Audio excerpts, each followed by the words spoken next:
پریشانی ہی پریشانی نظر آتی ہے۔ گھریلو جھگڑے، میاں بیوی کا تنازع، پھر زوجین کے تنازع کے ضمن میں اولاد کا تقسیم ہو جانا، گھر جس کو ایک جنت نظیر مقام ہونا چاہیے، جہنم زار بن کے رہ جاتا ہے۔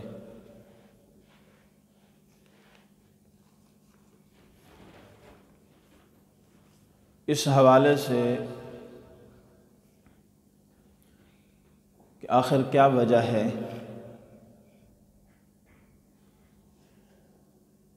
اسلام اس معاملے میں کیا رہنمائی کرتا ہے، ہمارے معاشرے میں گھریلو معاملات میں کہاں کمی اور کوتاہی واقع ہوتی ہے جس کی وجہ سے جنت نظیر گھر جہنم زار بن جاتا ہے۔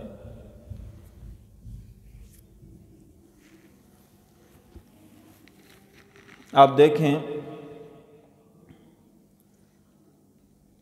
اللہ جل شانہ نے حضرت انسان، وہ مرد ہو یا عورت ہو، مذکر ہو یا مؤنث ہو، ہر دو کے اندر مختلف قوتیں رکھی ہیں، اور ہر ایک قوت کا جائز استعمال بھی بتلایا ہے۔ جہاں اور بہت سی قوتیں انسان میں موجود ہیں، وہاں پر ایک قوت شہوانیہ بھی بڑی شد و مد کے ساتھ ہر انسان میں موجود ہے،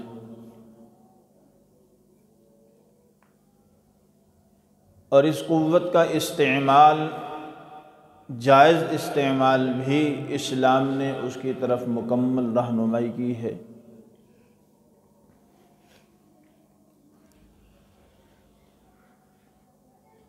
اور اس قوت کے جائز استعمال کا مقام نکاح کی صورت میں مرد و عورت کا ملاپ، اور یہ زوجین کے تسکین قلب کے لیے،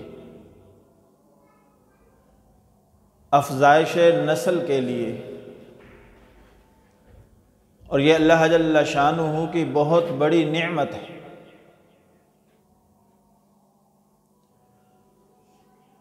اللہ جل شانہ نے حضرت انسان کو نفس واحدہ سے پیدا فرمایا،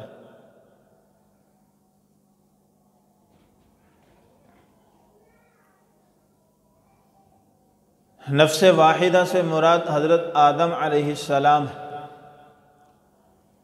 آدم علیہ السلام کو اللہ جل شانہ نے مٹی سے پیدا فرمایا،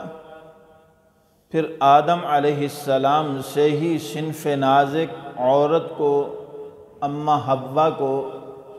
آدم علیہ السلام کے بائیں طرف پسلی سے پیدا فرمایا۔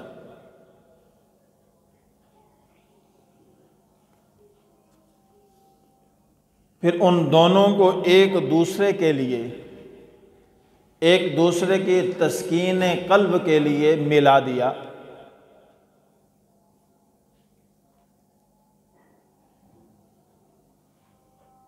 اور پھر اللہ جل شانہ نے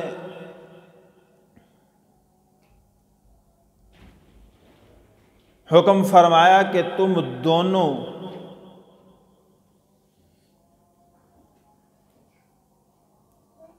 زمین پر اتر جاؤ، اور وہاں جا کر کے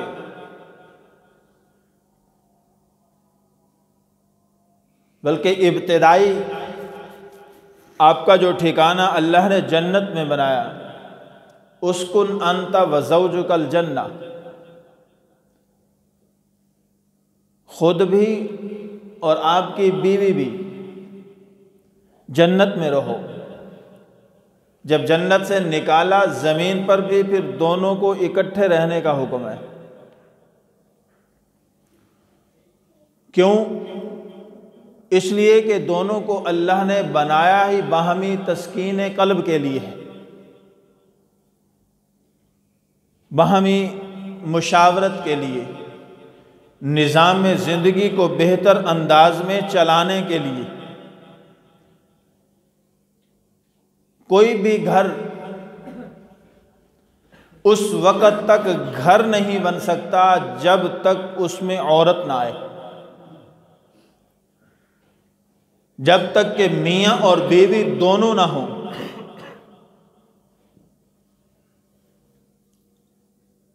گھر بنتا ہی گھر والی سے ہے، اہل بنتے ہی اہلیہ سے ہیں، بنیاد اللہ نے اسی سے رکھی ہے۔ اور اس دنیا کے اندر وجود پانے والا سب سے پہلا رشتہ بھی میاں بیوی کا ہے۔ تمام رشتے بعد میں،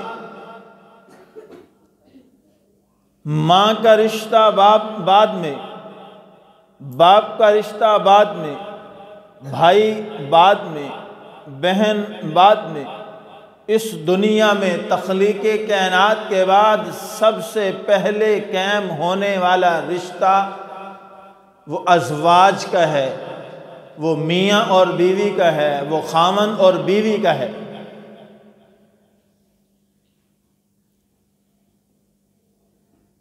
اور جو سب سے پہلا رشتہ ہے، جس رشتے کے قائم ہونے کے بعد نسل انسانی کو اللہ نے وجود بخشا ہے،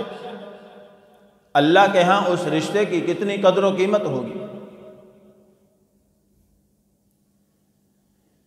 اسی رشتے کے قیام اور دوام کے لیے تو اللہ جل شانہ نے فرمایا فَانكِحُوا مَا طَابَ لَكُم مِّنَ النِّسَاءِ،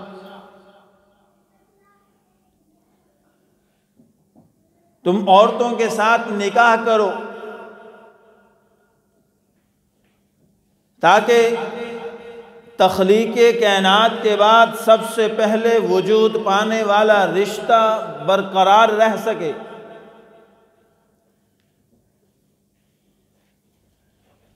اور اس نے قیامت تک قائم رہنا ہے۔ صاف ظاہر ہے کہ جب تک مرد اور عورت کا وجود ہے تب تک یہ رشتہ قائم و دائم رہے گا۔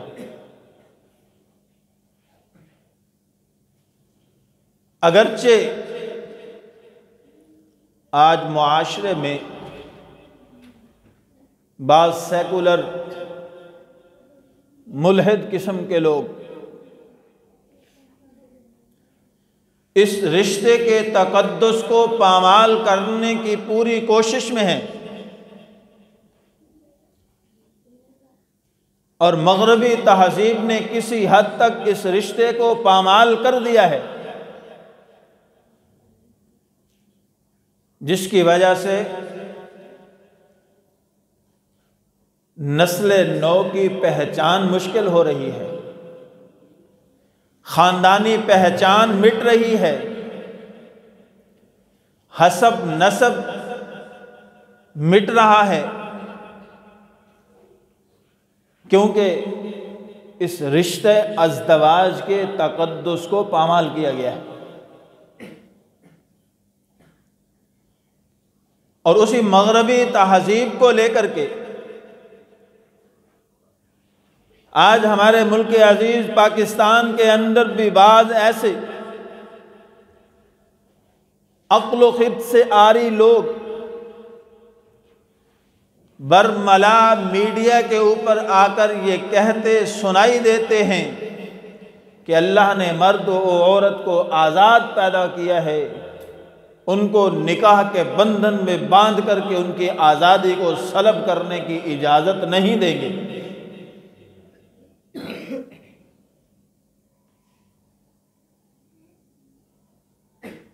حالانکہ اللہ جل شانہ نے نسل انسانی کے وجود کو برقرار رکھنے کے لیے رشتہ ازدواج کو لازم قرار دیا ہے۔ اس کے بغیر پھر نسل انسانی کی پہچان بھول جاتی ہے، اور انتہائی معذرت کے ساتھ اس طرح کی مادر پدر آزاد ذہنیت اور نظریہ رکھنے والے اپنے حسب و نسب کی طرف ذرا نظر دوڑائیں، واقعی ان کا کوئی حسب نسب بھی ہے یا نہیں۔ نتیجتاً معلوم یہی ہوتا ہے کہ حسب نسب نہ رکھنے والے ہی اس طرح کا بھونڈا نظریہ بھی رکھ سکتے ہیں اور اس کا مطالبہ بھی کر سکتے ہیں، وگرنہ واقعتاً جس کا حسب بھی ہو نسب بھی ہو اور یہ سب محفوظ ہو اور اسلامی روایات اسلامی تعلیمات کے عین مطابق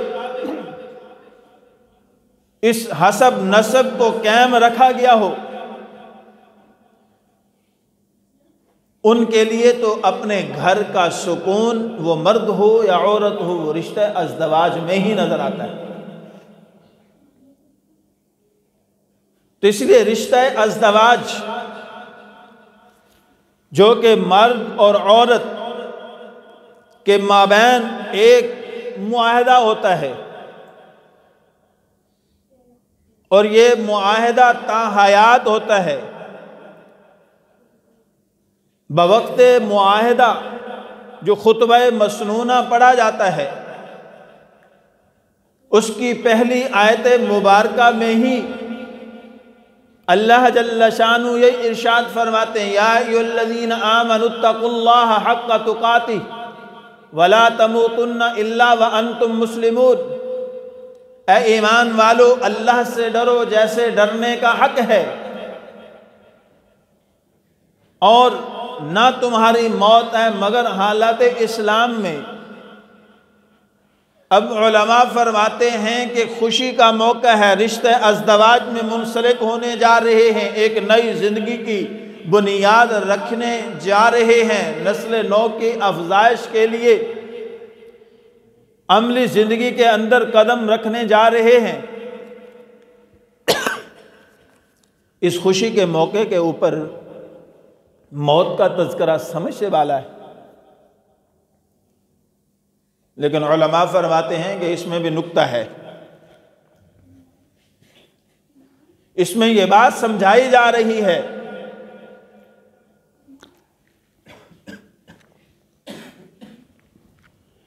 کہ جس معاہدے پر دستخط کرنے جا رہے ہو، جس رشتہ ازدواج میں منسلک ہونے جا رہے ہو، یہ وقتی نہیں ہے، چند گھنٹوں کے لیے نہیں،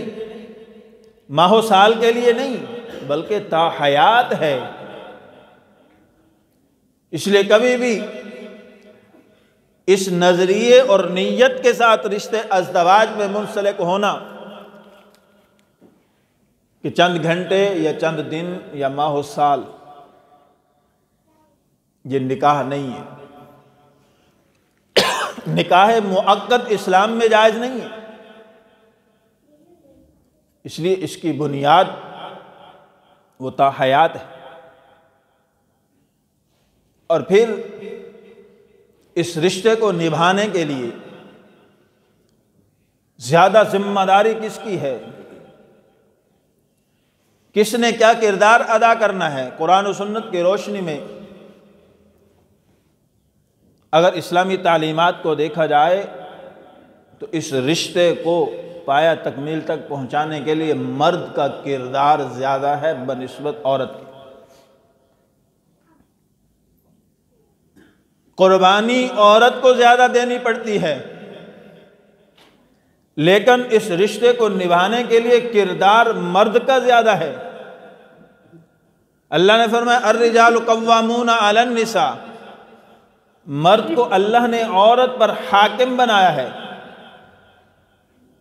اور جس طرح ایک ریاست کے حاکم کو بحیثیت حاکم کے اپنی رعایا کے تمام معاملات کا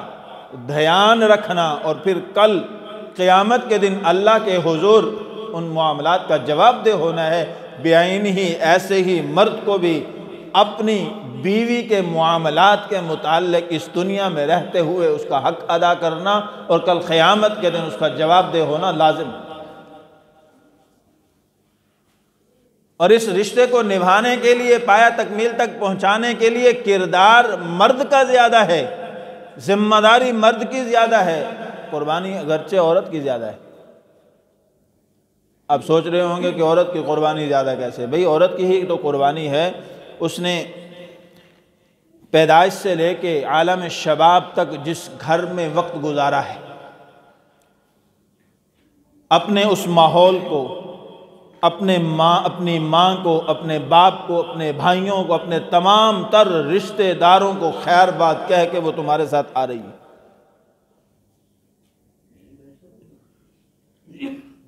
اور یہ بہت بڑی قربانی ہے۔ مرد کچھ وقت کے لیے اگر علاقے سے دور جا رہا ہو تو سارے رو رہے ہوتے ہیں، انتہائی عجیب الم کی کیفیت ہوتی ہے، غم کی کیفیت ہوتی ہے، لیکن یہ اب مستقل طور پر جا رہی ہے اور بہت بڑی قربانی ہے۔ اپنے ساری نسبتیں، سارے معاملات اسی گھر میں، اپنی تمام تر خواہشات، جذبات، خیالات سب دفن کر کے ایک فرد واحد کے ساتھ بندھن میں بندھ کے اس کے ساتھ جا رہی ہے۔ اب اسلام نے اس کو اس کے تابع کر دیا ہے کہ تیرے خیالات، تیرا نظریہ، تیرے جذبات، تیری خواہشات، یہ سب کے سب اس ایک فرد واحد کے ساتھ بندھے گئے ہیں، اب اسی کے تابع۔ اور اس کی اس قربانی کے بدلے میں مرد کو اللہ نے ذمہ دار قرار دیا ہے، مرد بطور حاکم کے ہے، اور اس بیوی کے، اس عورت کے جو حقوق خاوند پر ہیں، عموماً ہم لوگ دینی علم سے وابستگی نہ ہونے کی وجہ سے یا علم نہ رکھنے کی وجہ سے خاندان والے یہ سمجھتے ہیں کہ ایک اور خادمہ ہم لے کر کے آ رہے ہیں، ایک اور نوکرانی لے کر کے آ رہے ہیں، ایک اور گھر کے اندر کام کرنے والی آ رہی ہے، پہلے 2 تھیں اب 3 ہو جائیں گی، کام کرنا آسان ہو جائے گا۔ بڑی ذمہ داری کے ساتھ کہہ رہا ہوں، یہ بات کان کھول کے سن لو، اسلام اس کو تمہارے گھر میں نوکرانی بنا کر کے نہیں بھیج رہا، تمہاری خادمہ بنا کر کے نہیں بھیج رہا، کام کرنے والی ماسی بنا کر کے نہیں بھیج رہا، بلکہ وہ اس گھر کی ملکہ بنا کر کے بھیج رہا ہے، اس گھر کی مالکن بنا کر کے بھیج رہا ہے۔ اسلام نے عورت کو ایک مقام اور عزت اور وقار دیا ہے، اب یہ آ گئی ہے، اس کے نان نفقے اور رہائش کی تمام تر ذمہ داری اے مرد تیرے کندھوں پر ہے، اس کی تمام ضروریات کا خیال تو نے رکھنا ہے، اس کے کھانے کا، پینے کا، رہائش کا، لباس کا، جس طرح تیری خواہشات ہیں اس طرح اس کی خواہشات ہیں، جیسے تو اپنی خواہشات پوری کرنا چاہتا ہے ویسے اس کی خواہشات پوری کرنی ہے۔ اگر اس میں ذرا برابر بھی کمی کوتاہی ہوئی تو کل قیامت کے دن اللہ کے حضور پیش ہونا ہوگا۔ اب صلی اللہ علیہ وسلم نے فرمایا تم میں سے کامل مومن وہ ہے جس کے اخلاق اچھے ہوں، بہترین انسان وہ ہے جو اپنے اہل خانہ کے ساتھ بہترین زندگی گزارتا ہے، ان کے لیے نرم گوشہ رکھتا ہے، ان کے ساتھ پیار محبت الفت کے ساتھ پیش آتا ہے۔ یہ نہیں ہے کہ اب آ گئی، اچھا آئی ہے تو کیا لائی ہے، کچھ ذمے نہیں ہے، خدا کی قسم یہ مرد کے ذمے ہے کہ وہ اس وقت پہننے کے لیے جوڑا بھی لے کر کے جائے اور اس کو پہنا کر کے لے کر کے آئے، جو اس نے پہنا ہوا ہے وہ اتار کر اپنے ماں باپ کے گھر چھوڑ کے آئے۔ اب تو فیصلے ہوتے ہیں مال و دولت کی بنیاد پر، اس لیے پھر گھر بس نہیں سکتے۔ جب مرد یہ ذہن بنا لیتا ہے کہ مالدار خاندان میں شادی کروں گا، وراثت میں اتنا مال ملے گا، اتنا جہیز ملے گا، اب یہ شادی، یہ نکاح اس خاتون کے ساتھ نہیں بلکہ اس مال کے ساتھ کر رہا ہے۔ جب وقت آتا ہے مال ملتا نہیں، دل کے اندر نفرتیں پیدا ہو جاتی ہیں۔ اللہ نے یہ رشتہ قائم کیا ہے بغیر مال کے، مؤدد عقیدت کی بنیاد پر، احترام کی بنیاد پر، نہ کہ مال کی بنیاد پر۔ مرد کے لیے مال دینا ذمہ داری ہے، مال لینا ذمہ داری نہیں ہے۔ حق مہر واجب ہے، یہ مرد کے ذمہ ہے۔ حضرت علی رضی اللہ تعالی عنہ حق مہر دینے کے لیے رقم نہیں، آپ صلی اللہ علیہ وسلم نے فرمایا سامان کون سا ہے تیرے پاس؟ یا رسول اللہ ایک زرہ ہے، گھوڑا ہے، تلوار ہے، بس اس کے علاوہ کچھ نہیں۔ فرمایا تلوار اور گھوڑا ہر وقت کام آنے والی چیزیں ہیں، جا زرہ بیچ کے آ، مال لے کے آ، اور تاکہ تیرے پاس جو ہے وہ حق مہر دینے کے لیے رقم موجود ہو۔ اللہ کے نبی صلی اللہ علیہ وسلم کی سیرت طیبہ کا بحیثیت شوہر کے مطالعہ کر کے تو دیکھو رونگٹے کھڑے ہو جائیں گے۔ خدا کی قسم ایک ایک قدم پر ہم گناہوں میں، گناہ کبیرہ میں مبتلا ہوتے ہوئے نظر آتے ہیں۔ حضور سرور کائنات صلی اللہ علیہ وسلم کا ازواج مطہرات کے ساتھ کس طرح کا رویہ تھا؟ امی عائشہ صدیقہ رضی اللہ تعالی عنہا فرماتی ہیں حضور سرور کائنات صلی اللہ علیہ وسلم نے کبھی بھی ایسا نہیں ہوا کہ میں سوئی ہوں اور آ کر کے مجھے جگایا ہو اٹھ فلاں کام کر دے، بلکہ ایک مرتبہ ایسا ہوا میں سو رہی تھی، آپ صلی اللہ علیہ وسلم بڑے دبے قدموں کے ساتھ آئے، آہٹ پیدا نہ ہو، کہیں اس کی نیند میں خلل پیدا نہ ہو جائے۔ بغیر آہٹ کے جو چیز ضرورت تھی وہ آپ صلی اللہ علیہ وسلم اٹھا کر انہی دبے قدموں کے ساتھ جب واپس جانے لگے تو مجھے جاگ آ گئی اور میں نے دیکھ لیا۔ میں نے کہا یا رسول اللہ مجھے کہا ہوتا خدمت کے لیے۔ آپ صلی اللہ علیہ وسلم نے فرمایا میں نے مناسب نہیں سمجھا کہ تیری نیند خراب کروں، تیری نیند میں خلل آئے، اس لیے تجھے جگایا نہیں ہے۔ اور آج ہمارا رویہ اپنی بیویوں کے ساتھ کیا ہے؟ ذرا اپنے گریبانوں میں جھانک کے دیکھیں۔ ہم تو محض سمجھتے ہیں کہ ایک خادمہ آ گئی، ایک نوکرانی آ گئی، بس یہ اب گھر کو سنبھالے گی، کل کو جو ہے وہ باپ فوت ہوگا، وہاں سے اتنی وراثت ملے گی، اگر وراثت نہیں ملی بھائیوں نے دبا لیا تو پھر باہمی نزاع شروع ہو گیا، جھگڑے شروع ہو گئے، جا بھائیوں سے لے کر کے آ۔ یہ بات ذہن میں رکھنا، کوئی بھی بہن کبھی بھائیوں سے کوئی مطالبہ نہیں کرتی۔ یہ مرد کی عزت اور وقار کے خلاف ہے کہ عورت جا کر کے بھائیوں سے کسی بات کا مطالبہ کرے کہ میری فلاں ضرورت تم پوری کرو۔ ہاں وراثت کے اندر ایک شرعی حق جو ہے وہ شریعت نے دیا ہے، اگر وہ اس کے میکے والے، اس کے بھائی والدین نہیں دے رہے تو وہ جرم دار ہے۔ اس محض مال کی بنیاد پر ان سے لڑائی جھگڑا یا اس عورت کو مورد الزام ٹھہرانا یہ مردانگی کے خلاف ہے۔ کسی بات پر اس کو تانا دینا یہ مردانگی کے خلاف ہے، مردانہ غیرت کے خلاف ہے، اسلامی تعلیمات کے منافی ہے۔ جب وہ آپ کے ساتھ نکاح کے بندھن میں بندھ گئی ہے، اب وہ بیمار ہے، اس کی عیادت آپ کا ذمہ ہے،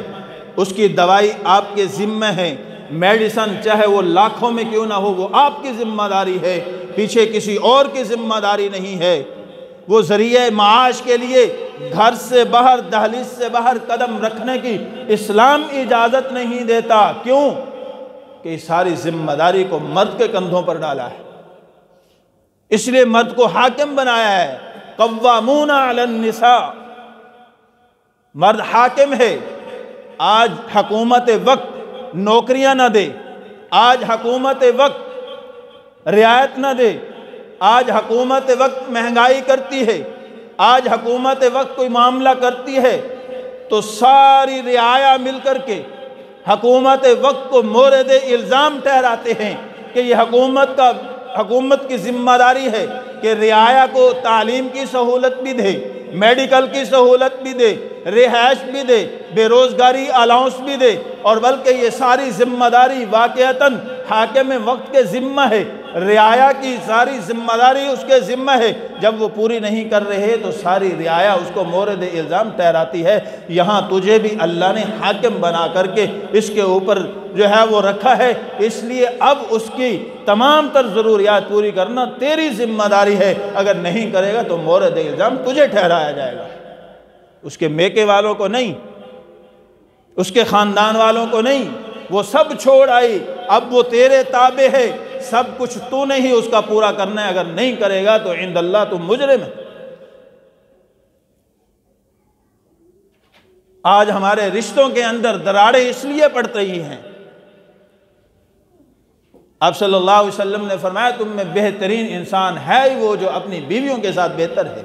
ان کے ساتھ بہتر سلوک کرتا ہے۔ پھر آج معاشرے کے اندر ہم دیکھتے ہیں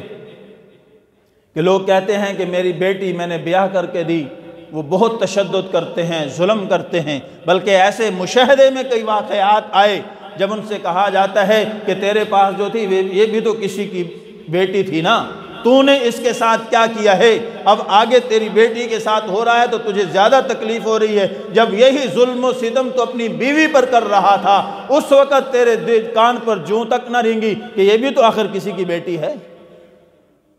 میرے اس ظلم و ستم کی وجہ سے بھی تو کسی باپ کا دل دکھا ہوگا۔ جب کسی کا دل دکھا رہا ہوتا ہے اس وقت اپنے دل کی تسکین کے لیے تو ہر قسم کا ظلم و ستم روا رکھ لیتا ہے، لیکن جب آگے تیری نسل پر ہوتا ہے تو پھر اب چیختا کیوں ہے؟ عالم شباب میں انسان اپنی طاقت کے زام اور نشے میں آ کر کے اپنی مردانگی جو ہے باہر کچھ نہ چل سکے، سارا غصہ گھر میں آ کر کے بیوی پر اتارنے والا جو ہے اس وقت بھول جاتا ہے کہ کیا میں کیا بو رہا ہوں اور آگے جا کر کے مجھے یہی فصل پھر کاٹنی بھی ہے۔ جی ہاں، جب اس انداز میں معاشرے کے اندر انسان اپنی بیوی کو نوکرانی، خادمہ، گھر کا کام کرنے والی سمجھ کر کے رکھے گا تو پھر وہ یہ بات ذہن سے نکال دے کہ اس کی بیٹی وہاں جا کر کے ملکہ بن کر کے رہے گی، پھر اس کو بھی خادمہ بن کے رہنا پڑے گا۔ اگر آج کسی کی بیٹی پر ظلم و تشدد کر رہا ہے، وراثت نہ لانے پر، اس کا علاج نہ کرنے پر یہ سارے معاملات اگر ہو رہے ہیں تو کل کو اپنی بیٹی کے لیے بھی ذہنی طور پر تیار رہنا۔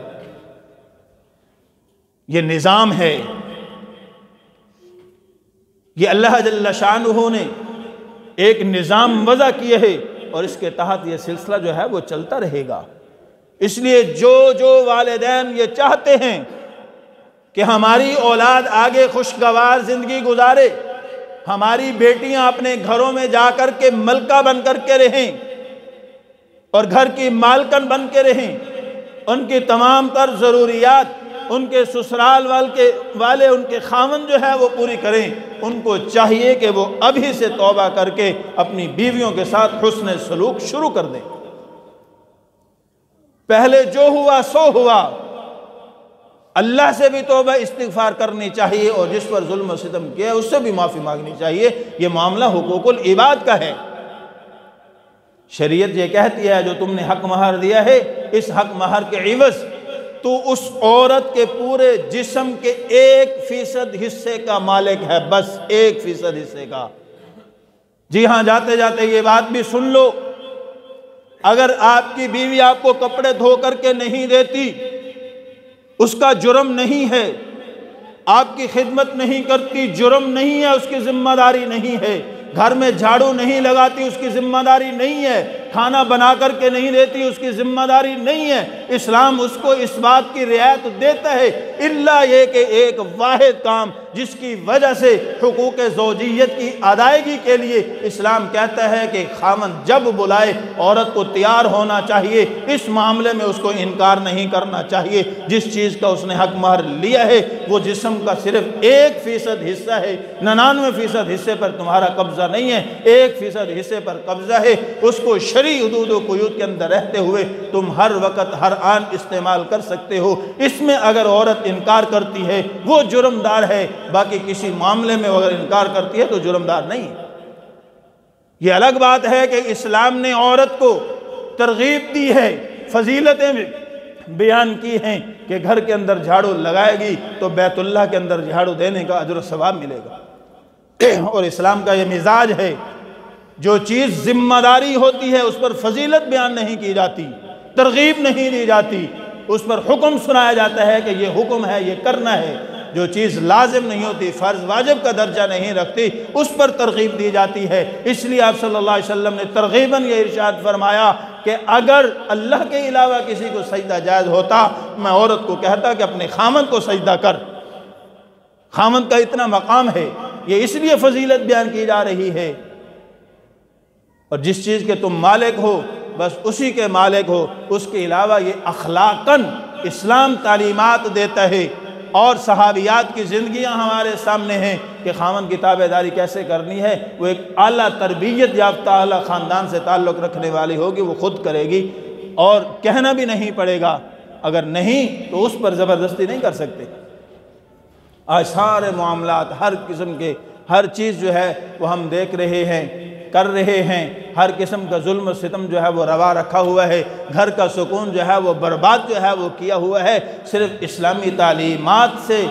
پہلو تہی اختیار کر کے۔ اگر خدا کی قسم آج حضور سرور کائنات صلی اللہ علیہ وسلم کی سیرت طیبہ کے اس روشن پہلو کا گہرائی سے مطالعہ کر لیا جائے کہ ایک مسلمان خامند کی کیا کیا ذمہ داری ہیں، کس انداز میں اس کو اپنی بیوی کے ساتھ حسن سلوک سے پیش آنا چاہیے، کس انداز میں اس کو رکھنا چاہیے، اس کی ضروریات پوری کرنی چاہیے، تو یہ معاشرے کے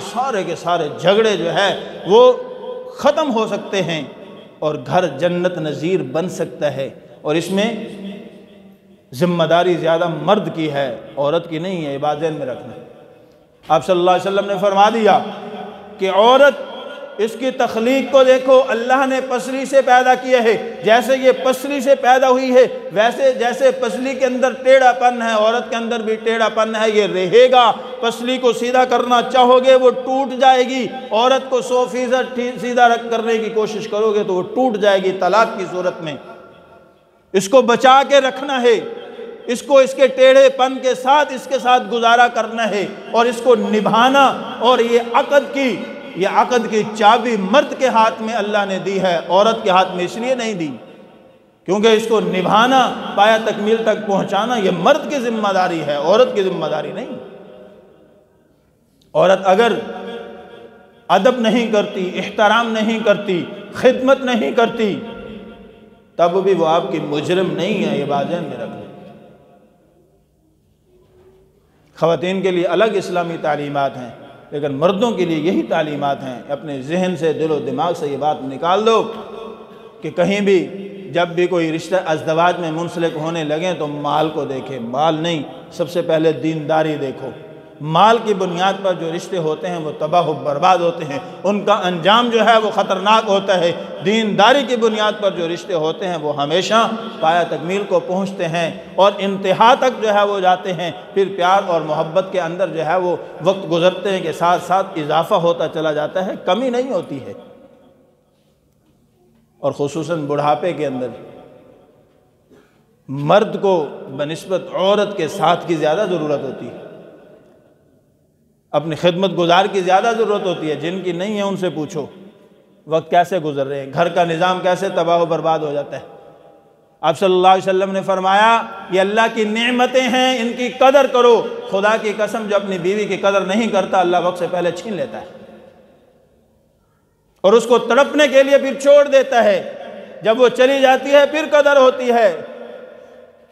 پھر ہر مجلس میں، ہر محفل میں بیٹھ کر کے جو ہے وہ اس کے گن گاتا ہے۔ اگر اتنی اس سے آدھی تعریف زندگی میں کی ہوتی تو شاید یہ دن نہ دیکھنے پڑتے،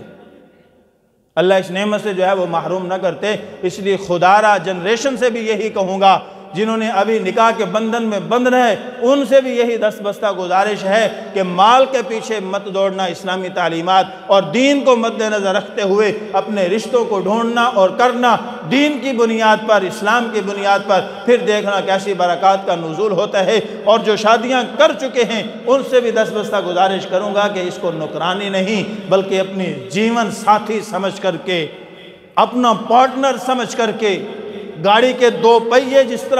اس طرح اگر زندگی گزارو گے، ایک پہیے کے بغیر گاڑی جو ہے وہ نہیں چل سکتی۔ اس لیے آپ کے گھر کی رونق، آپ کے گھر کی آبادی، آپ کی اولاد کی بہترین معلمہ، بہترین تربیت گاہ، بہترین پرورش کرنے والی، آپ کے مال کو سنبھالنے والی اور اس کو ناجائز خرچ نہ کرنے والی، یہ ساری ذمہ داریاں جو ہے یہ اس کا دل لے کر کے، کیونکہ آپ دیکھیں کہ بائیں طرف عورت کا مقام جہاں سے اللہ نے اس کو پیدا کیا، بائیں طرف پسلی سے، اور بائیں طرف ہی دل ہوتا ہے۔ اس لیے علماء نے کہا ہے کہ عورت کا اصل مقام جو ہے وہ دل ہے، اس کو دل میں جگہ تم دے دو، خدا کی قسم اس سے جو مرضی لے لو۔ دل کسی اور کو دیا ہوا ہے اور خدمت یہاں سے لوگے تو یہ کب تک چلے گا؟ نہیں چلے گا، یہ دو نمبری نہیں چلتی، ایک نہ ایک دن پکڑی جاتی، ایک نہ ایک دن یہ دو نمبری پکڑی جاتی ہے۔ تو اس لیے جو ہے وہ دل جس کو دے دیا ہے اس بندھن میں بندھ گئے ہیں، اب دل اسی کا ہونا چاہیے۔ ہاں اگر سنبھال سکتے ہیں، ذمہ داری پوری کر سکتے ہیں، حقوق ادا کر سکتے ہیں تو مرد کے لیے ہے، دوسری کرو، تیسری کرو، چوتھی کرو، لیکن پہلے ایک کے حقوق تو پورے کرو، پھر دوسری کی طرف جاؤ، پھر تیسری کی طرف جاؤ۔ اب یہ سنت تو ہر ایک کو نظر آتی ہے کہ دوسری کر لیں، تیسری کر لیں، لیکن یہ سنت پوری کرتے کرتے کہیں ایسا نہ ہو کہ حقوق العباد کا معاملہ جو ہے وہ کھٹائی میں جا پڑے اور آگے جو ہے وہ جنت لیتے لیتے جو ہے وہ جہنم میں چلے جائے۔ دنیا کو جنت بنائیں اور آخرت میں جو ہے وہ جہنم مل جائے، حقوق العباد معاف نہیں ہوں گے۔ تو اس لیے عرض یہی ہے کہ اپنی بیویوں کی صورت میں اللہ نے جو نعمت دی ہے اس نعمت کی قدر کرو، بھرپور انداز میں قدر کرو، وگرنہ بعد میں پچھتاوے کے علاوہ کچھ نہیں ہوگا۔ اللہ جل شانہ سے دعا ہے اللہ جل شانہ ہم سب کو اپنی اپنی تمام تر ذمہ داریاں بحسن خوبی ادا کرنے کی توفیق عطا فرمائے۔